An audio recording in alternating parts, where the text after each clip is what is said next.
Welcome to Psychology to Live By. Today is a Q&A with some people who are very keen for their upcoming holiday.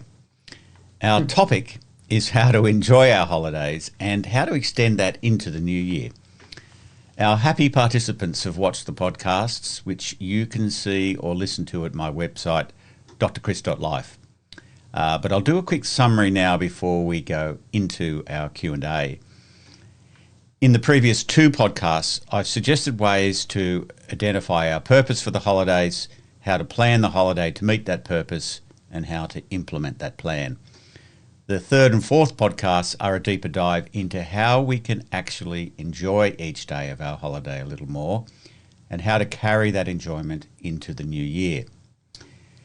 So it appears that people in rich countries are finding it harder to actually enjoy their activities. A very long time ago, Socrates observed that the secret of happiness is not found in seeking more, but in developing the capacity to enjoy less. It turns out that we have to develop our capacity for enjoying and not just collect and consume pleasures. Arthur Brooks makes the helpful suggestion that happiness is not a feeling, but is nourished by three macronutrients: enjoyment, satisfaction, and purpose. It turns out that enjoyment and pleasure are not the same thing. Pleasure is something that happens to you, whereas enjoyment is something that you create through your own effort. And researchers identified two attitudes that determine satisfaction, whether you are a satisficer or a maximizer. So a satisficer is a person who's happy with whatever they have, who has the capacity to be satisfied with less. By contrast, maximizers are always wanting more. They suffer under the pressure of high self-expectations, and whatever they have is not enough. And the research is clear. Satisficers feel more satisfied with their life, and this makes them happier. Brooks' third factor is meaning and purpose. People have different views about what provides meaning and purpose in life, and we all have to find our own. But what we do know is that people with a sense of meaning and purpose are generally healthier and happier and tend to live longer. My belief is that love and connection do the most heavy lifting with respect to enduring meaning and purpose. However we derive it, a focus on meaning leads to an appreciation of the significance of all life. And this can be experienced in many small ways. Sometimes gratefulness reminds us of what we did enjoy today, what was fun, what was satisfying, and of course, what had meaning and purpose. Sometimes acts of kindness towards others lift us out of ourselves and we feel connected, and we realise later it made us happy. In the fourth podcast, we discuss New Year resolutions. Somewhere between 80 and 90% of them fail because they're usually basically just wishful thinking. By contrast, we follow the ideas of James Clear in how to build habits that work, which of course includes New Year resolutions. The 5 principles he suggests are outlined with examples for each, and these principles are: Principle 1, pick one thing and do it well. Don't try to change everything at once. Principle 2, make it so easy you can't say no to it. And even with the one new habit, make it small so it doesn't require huge motivation to achieve it. Principle 3, focus on the behaviour, not the outcome. Principle 4, build an environment that promotes good habits. And Principle 5, get 1% better each day. I then suggest that you can apply these 5 principles to help you enjoy each day of your holiday a little more, as well as to support practical New Year resolutions. All right, so that's by way of summary of podcasts 4 and 5, which brings us to our happy people. And very nice to see you all. And as always, I'm looking forward to your sometimes curly or difficult questions and of course, your insightful observations. Who would like to kick it off?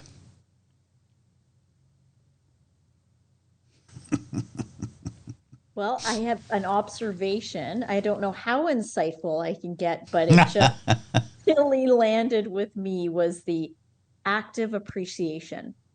So the reality plus mindset equals experience. That just really, really landed with me. I think especially during the holidays, but just really as a rule for life and that being present.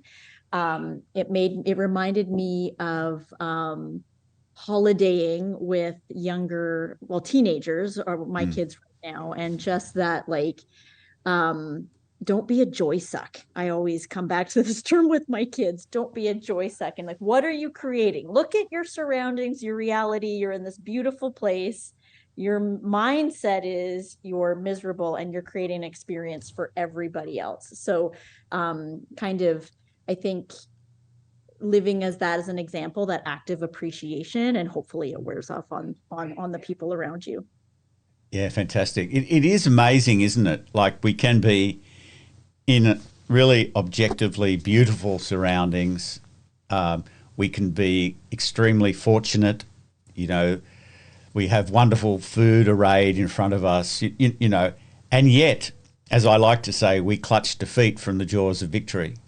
You know, like so and it's not a criticism of teenagers per se because it's a much more general phenomenon that we tend to look at what we don't have, or we compare, what we have to what other people have. And whenever we do these things, it almost always diminishes our enjoyment. And it sort of links to that stuff about being a satisficer, right?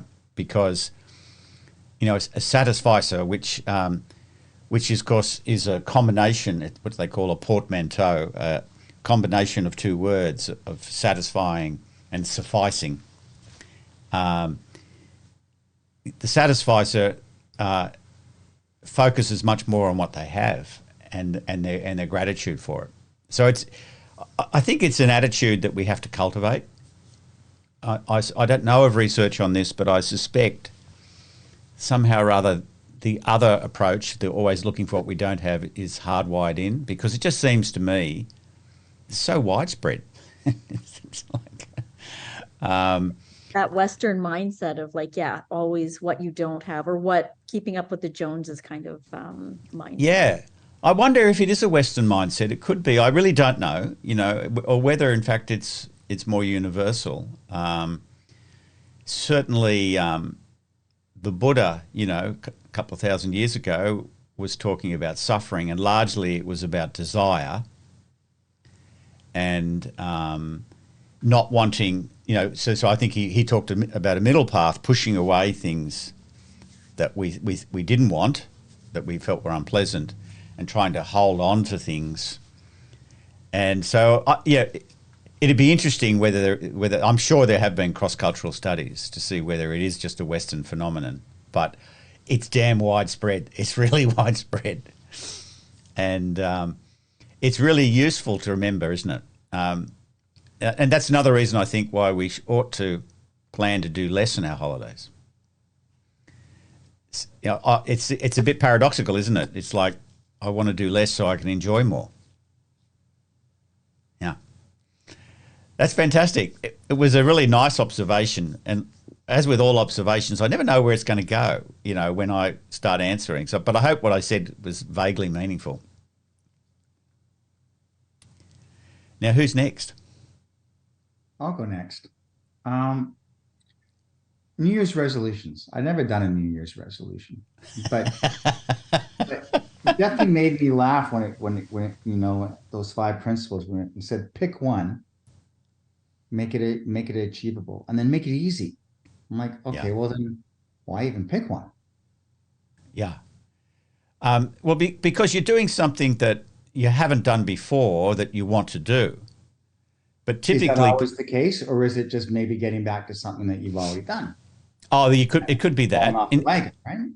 Yeah, I think the point here, Terry, is when he says make it easy, it's don't make it too hard, right? It's so that I think it was James McClellan was a Harvard psychologist many years ago, and he defined a thing called stretch goals, right? Mhm. And that phrase has sort of entered the common lexicon, and a stretch goal, in the way he defined it, was that you know how to do 85% of it, and that 15% creates the interest and the motivation, right? And so I think it's more along those lines. You don't want to set a goal where you only know how to do 10% of it, and I think that's what a lot of people actually do. I don't. I know you, Terry. I know how you set goals. You don't And set. how do I set goals, Doctor? Well, I think you're a very high achiever and you get a lot Am I a done. maximizer? Is that what you're saying? No, it is not what I'm saying. Um, Curious. I, What are you saying? well, if you let me talk, I'll tell you. The floor is yours. The talking stick is yours. Thank you, sir. Um, no, I think you set what McClellan would call stretch goals, so that you know what you're doing when you set about things. I'm curious though why you've never set a New Year resolution. I've got a theory, but I'd rather hear it from the horse's mouth. Most people, and it must be silly season now. We've got horse neighings, but what's behind that, Terry? Why no New Year resolutions? I've just never felt the sort of need to be very honest with you. Yeah, It's yeah, just another date. It's kind of meaningless. And obviously yeah, where I live, January is friggin' cold, so that my, main goal is to stay warm, right? So, yeah. not to travel to some warm place that looks nice because the effort and anxiety and gong show to do that with kids, forget it. Yeah, yeah, yeah. No, So look, no, I mean, I don't, I mean, I guess I always have goals, but I don't use New Year's to set a goal. that's right. I mean, I think that's what I was getting at as well. Like you are a really, I think, skilled goal setter, and you achieve a lot because of the skill that you bring to bear. And I'm sure if we went through those five principles and we mapped them onto what you do, it'd be pretty close, right? I'm not saying you're not aiming for something big, but you're not overreaching, and you build slowly.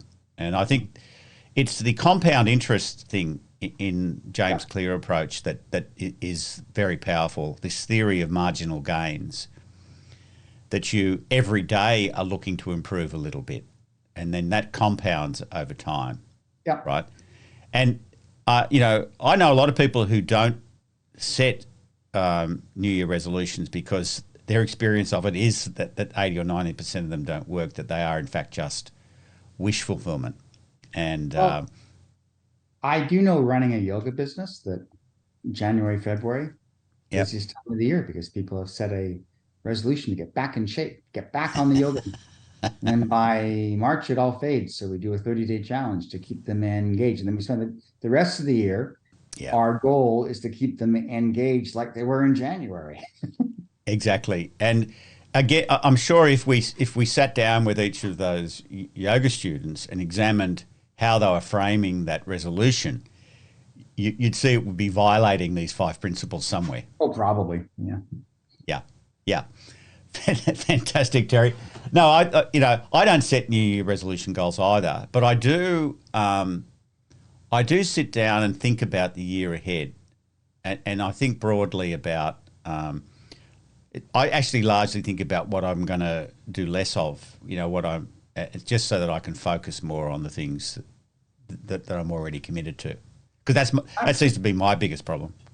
I'm just focused on being here next year. That's That's a all. question. That's a question of aging, isn't it, Terry? It is. Yes. I'm with you on that one. All right, Colleen, what's in that fertile mind of yours? I mean, I agree with everything you've said. I don't really have anything different, except that like anything that you want to do well or you want to do, you have to be intentional about it, and you have to Yes. put that effort in, whether or not it's a resolution or not letting the holidays overwhelm you. And Yes. it's, you just control the things you can control. Yeah. And I think it's this is the distinction between, what I'm calling wish fulfillment and actual designing of goals. And this relates to the whole series on how to have a holiday on a holiday, right? If it's actually about identifying what the actual actions are. It's about setting up the environment to support it. It's about being able to measure whether one is progressing. Very practical things that are related to behaviour. And where I think most people go wrong is they think it's about, and I can't remember, I think I made reference to what I call, sort of New Age mysticism. But this idea of manifesting. Have you heard of that idea? Yeah, it's a dangerous nonsense. That if I just feel passionately about something and have a clear image of it in mind, that somehow or other I'm going to affect the laws of physics, the laws of the universe, and it's going to manifest. Right. In other words, I don't have to do the hard yards. I don't have to do the hard work. I don't have to do the behaviours. Somehow or other, I'm going to attract it, right? And I remember in my early years of consulting, I won't mention the international brand name that I was consulting into, but they had swallowed hook, line, and sinker from some consultant this idea of BHAGs, big, hairy, audacious goals. Have you heard of that concept? Well, forget it quickly, because but the idea was that the bigger the goal you can set for people, the more inspiring it is, right? And they would run workshops and get people all, sort of G'd up, really all motivated, all excited as they were imagining. They'd get them to imagine the outcomes and everyone would feel terrific, except for the people who are actually the most productive people and the highest achievers, because they could smell a rat. They've actually done research on this, and that kind of very lofty goal setting actually demotivates people who are really high achievers, because they see it is unrealistic, right? And but I think in a certain way, this kind of New Year resolution setting wonderful, inspiring goals is a substitute for doing anything. But it's a temporary sugar hit. Makes people feel good as they imagine it. And but then, they might even go to yoga classes for a few weeks. And then, because they haven't controlled their environment, they haven't changed how they are supporting that habit with everything else they're doing, because they haven't followed the kinds of principles that James Clear talks about, other stuff just gets in the way. And so I think it's a really important thing. Okay, so here we are. We're on the cusp of our holidays. Is that correct? I think this idea of reducing what we're doing, paying more attention. The three things that Arthur Brooks in his Atlantic article talks about, that you've got this enjoyment, satisfaction, and meaning and purpose. I think focusing on those three things. It's sort of interesting. Karen, when you're talking about teenagers, we'll use them as a sort of proxy for the rest of us, really. They may not be enjoying themselves because they're not savouring the actual experience they're having. You know, they're wishing it was another experience. They're not feeling satisfied with it because there's no sense of gratefulness attached to it. And they're not finding any meaning and purpose in it because the way they're viewing it is not fitting into, their ideas of what life should be about, right? And the very same experience with a different mindset, as you were suggesting, can turn all that around, right? So I think there's two things to be done in the holidays anyway, for most people, is they have to objectively change the circumstances of the holidays by, as I've suggested, doing less, saying no to a lot of stuff, and prioritising activities that are actually going to be good for you. So that's half of it. And the other half is changing our mindset, that whatever is happening, finding ways to actually enjoy it, find it satisfying, and finding it meaningful. All right, that's enough for that. I wish you really wonderful, happy, enjoyable, meaningful holidays. Really ones that are, rejuvenating, energising. And I look forward to next year playing with you guys again and seeing what we come up with. Thank you so much for all the help you gave me this year as well. Happy holiday. Happy holidays. Thank you, you too. See you guys. Bye-bye.